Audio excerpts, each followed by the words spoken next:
Pessoal, como eu citei, são 4 os personagens Supermans aí do mundo cinematográfico, assim, pra mim pelo menos. Eu vou citar esses 4 e vou falar por que que eles são assim os super-homens desse mundo da atuação. Assim, tudo bem que é somente uma atuação, é somente um negócio meio assim, é irreal. A gente sabe sempre que é um negócio irreal, é só um filme, pá, mas por mais que seja um filme, por mais que seja algo aquém assim da realidade, sempre tem algo que a gente possa adquirir. Isso eu falo assim, adquirir para nós. E qualquer filme que a gente assista na vida da gente, sempre vai ter alguma coisa que a gente possa adquirir assim de forma positiva. Alguns adquirem coisas negativas através de filmes, como a gente vê muitas pessoas assim cometendo crimes. E filmes e jogos, esse mundo interativo, ele é muito complexo e ele sempre traz esse paradoxo junto com ele. Então a gente tem que sempre ter o pensamento, a forma de ver sempre de uma forma que a refletir e colocar um paralelo entre a realidade cinematográfica e a realidade do mundo real e saber lidar com ambos de uma forma positiva diante dessa interatividade. E os 4 aí são, vou citar em dupla, porque assim, tem 2 que são meio assim que parecidos em relação aos demais, dentre esses 4. Então eu anotei aqui alguns pontos que eu vou citar. O Vito Corleone, do filme O Poderoso Chefão, pessoal, para quem não assistiu, dá tempo ainda, né? Dá tempo ainda, pessoal. Sempre tem tempo, né? Na nossa vida, pelo menos a gente acredita e a gente espera que tenha. Então, é um filme que, por ser um filme muito longo, então eu não sei, né, pessoal, se vai dar tempo ou não. Corre lá para assistir. Brincadeira, pessoal, ninguém... A não ser que você tenha aí problema de colesterol. Vito Corleone e o William Wallace, do filme Coração Valente, de 1995, que foi exatamente o ano que eu nasci. E ambos esses filmes ganharam o Oscar do ano, em relatividade ao ano que eles foram assim levados ao mundo do cinema. 1995 é o ano de o filme O Coração Valente. 1978 foi o ano que foi lançado O Poderoso Chefão, parte 1. Não é essa o roteiro completo assim, o texto, o nome do filme não é tudo isso, é somente O Poderoso Chefão. Eu disse o parte 1 assim porque tem o parte 1 e o parte 2, que ambos foram excelentes filmes e para mim eles estão entre os 3 melhores filmes que eu já assisti na minha vida.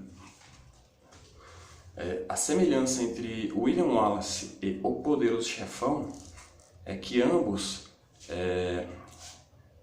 colocavam sempre em primeiro lugar a família.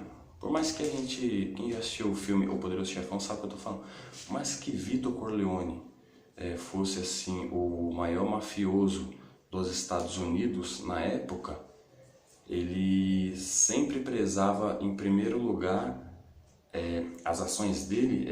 Elas sempre tinham assim que ser atitudes em consideração à família. Todas elas eram assim. Todas as atitudes que ele tomava, ele sempre colocava em primeiro lugar a família.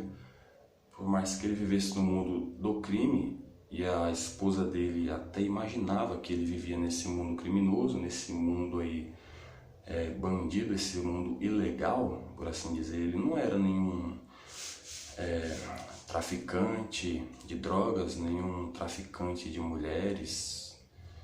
Eram outras atividades criminosas, assim, na minha opinião, do meu ponto de vista, menos profícuas do que as atividades marginais que as outras famílias tinham, como os Tattaglia, a família Barzini.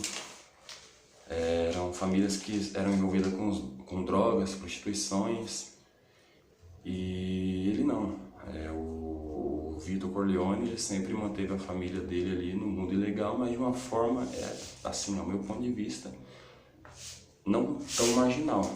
Mas antes de ele tomar essas atitudes, até mesmo perante os negócios, ele sempre cogitava as dificuldades e os transtornos que as atitudes dele iriam refletir na sua família. Então, muitas vezes ele deixou de entrar em alguns negócios, como, por exemplo, ele não quis virar ele não quis entrar no mundo das drogas, ele não quis entrar nesse ramo das drogas, não porque simplesmente, como ele falou, ele ia perder o apoio de alguns políticos e de alguns juízes, mas eu penso que ele imaginava que ele já estava velho demais, porque eu tenho o livro também, e no livro ele aceitava tudo, ele fazia de tudo quanto era ilegal, ele sempre entrava junto e ele sempre ia crescendo em cada ramo, e ele se tornaria, na minha opinião, provavelmente o homem mais rico do mundo se ele entrasse aí no mundo das drogas, junto com aquele traficante que levou aí o acordo, que quis negociar com ele sobre o tráfico, sobre o apoio político, o apoio jurídico, e ele não aceitou porque ele pensou na família dele e principalmente no filho mais novo. Na minha opinião, ele pensava muito no Michael. Ele sabia que o Michael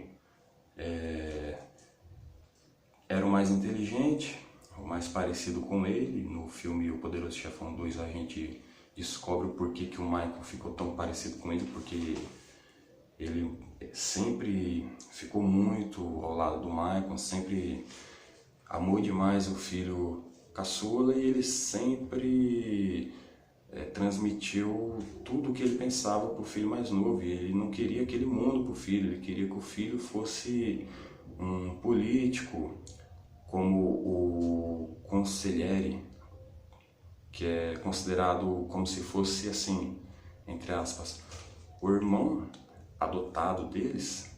O conselheiro, até então, ele era o que mais entrava em contato com o Vito Corleone, e nessas conversas eles sempre comentavam que Vito queria que o Michael fosse um político. Era isso que ele queria para o futuro do Michael.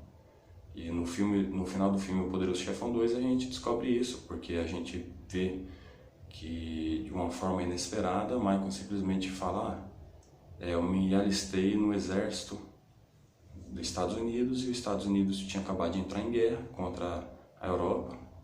Era a Primeira Guerra Mundial no ano, né? O filme ele é um filme de 1975, pessoal, mas era um filme que ele era relativo, ele era baseado nos anos de 1940 e pouquinhos. Então foi o ano que explodiu a Primeira Guerra Mundial e o Michael se alistou. E aí o Consigliere, que era o filho adotivo aí do Vito Corleone, simplesmente falou para ele: ó, seu pai tinha planos para você na política. Ele falou: eu tenho meus próprios planos. Foi o que disse Michael Corleone. Então isso deixa bem claro aí o ponto de vista de Vito Corleone. Ele às vezes deixa os negócios de lado pelo amor à família. Ele sabia mais ou menos quem tinha matado o Sonny, o filho mais velho, o primogênito dele. Ele imaginava que tinha sido a família Barzini. Ele já tinha uma noção, porém ele reuniu todas as famílias e entrou num acordo. Falou que por mais que vocês tenham matado meu filho, eu não quero entrar em guerra porque eu tenho outro filho e eu não quero que nada aconteça com ele. Então, ele colocava a família em primeiro lugar. Esse é Vito. Agora, William Wallace. William Wallace, do filme Coração Valente, com um Oscar de 1995, foi do ano. O ator era Mel Gibson e era também um cara muito fodido, pessoal. Pra quem não assistiu esse filme aí também, na minha opinião, é o melhor filme que eu já assisti, tá? O Poderoso Chefão é excelente, eu admiro muito o filme O Poderoso Chefão 1, apesar de eu gostar mais do 2.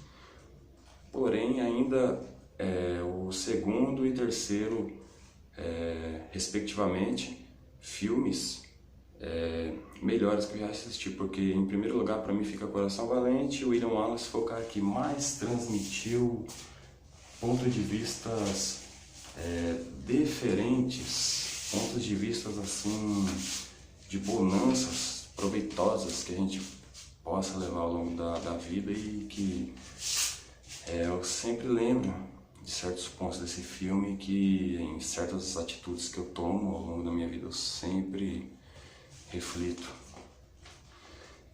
Ele também, coloquei aqui o conjunto Vito e William Wallace, porque o William Wallace também prezava não a família em conjunto com negócios, ele prezava unicamente a família. Ele era um cara que ele era família só.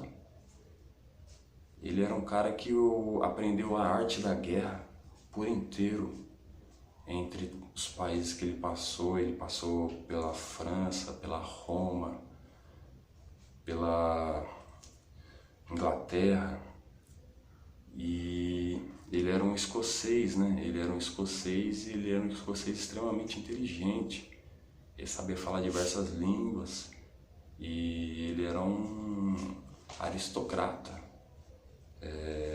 porque ele herdou uma fortuna do tio dele, porém ele não quis nada daquilo, ele quis voltar para o país dele, para a terra dele, porque era ali e ele falou, aqui é o meu lugar. Então ele voltou ali para criar uma família, para viver em paz, ter filhos, esposa, isso foi o que ele falou, é isso que eu quero. Porém, quando ele adquiriu uma esposa, mataram a esposa dele, pessoal.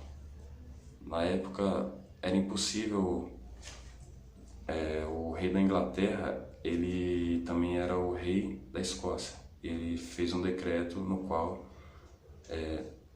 todo casal, assim que se casassem, a esposa deveria perder a virgindade não com o marido, mas com um dos embaixadores ingleses daquele estado, da Escócia.